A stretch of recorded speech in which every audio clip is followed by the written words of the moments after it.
Today's study is going to be about trust in the Lord. Do you have trust in the Lord? Do you believe He will do what He says He will do?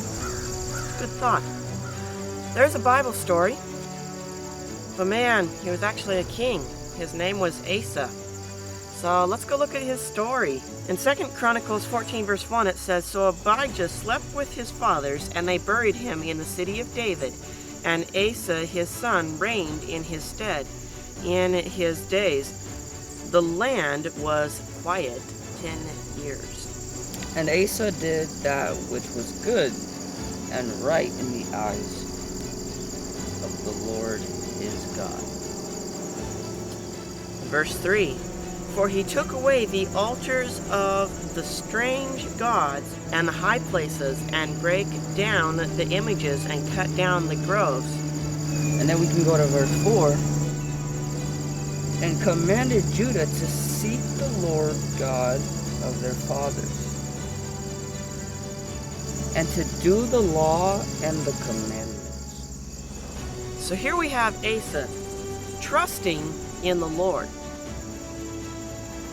So he trusted in the Lord throughout all his battles. He had peace in his kingdom for 10 years. But what happens when he has a test closer to home? "And Asa was wroth with the seer, and put him in a prison house, for he was enraged with him because of these things. And Asa oppressed some of the people that same time. And behold, the acts of Asa first and last, lo, they are written in the book of the kings of Judah and Israel." So you see, Asa in chapter 16 was losing his hold with Christ. And so then what happens after that? Let's go to verse 12. It says, "And Asa in the 39th year of his reign was diseased in his feet, until his disease was so exceeding great. Yet in his disease he sought not to the Lord, but to the physicians." Let's go to verse 13. It says, "And Asa slept with his fathers, and died in the 140th year of his reign." Verse 14, "And they buried him in his own sepulchre which he had made for himself in the city of David, and laid him in the bed which was filled with sweet odors and diverse kinds of spices prepared by the apothecary's art. And they made a very great burning for him." If Asa would have trusted in the Lord and used the Lord's ways of healing, he would have reigned for several more years. Sure. You know, there's even another story that I would add. You know, Hezekiah, King Hezekiah, he was sick.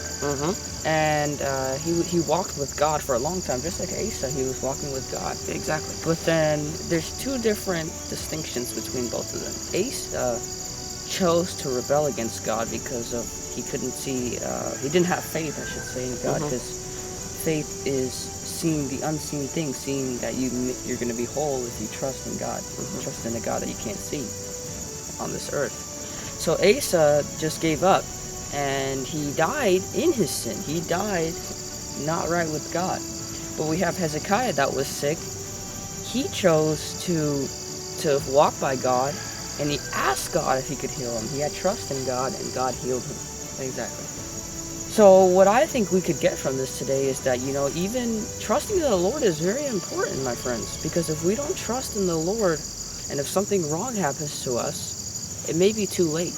We may come to a point where God allows us to even pass away because he sees that we may never turn back to him and do worse things in life. Exactly. And it says in Proverbs 3 verse 5, "Trust in the Lord with all thy heart, and lean not unto thy own understanding." So we have to trust in the Lord in all of his means. Amen. to have trust in Him. Do you have trust in the Lord? Do you believe He will do what He says He will do? Today, my friends, let us examine our lives to see if we have trust in the Lord, and that we would not lean on our own understandings, but on all our ways acknowledge Him, and let Him direct our path.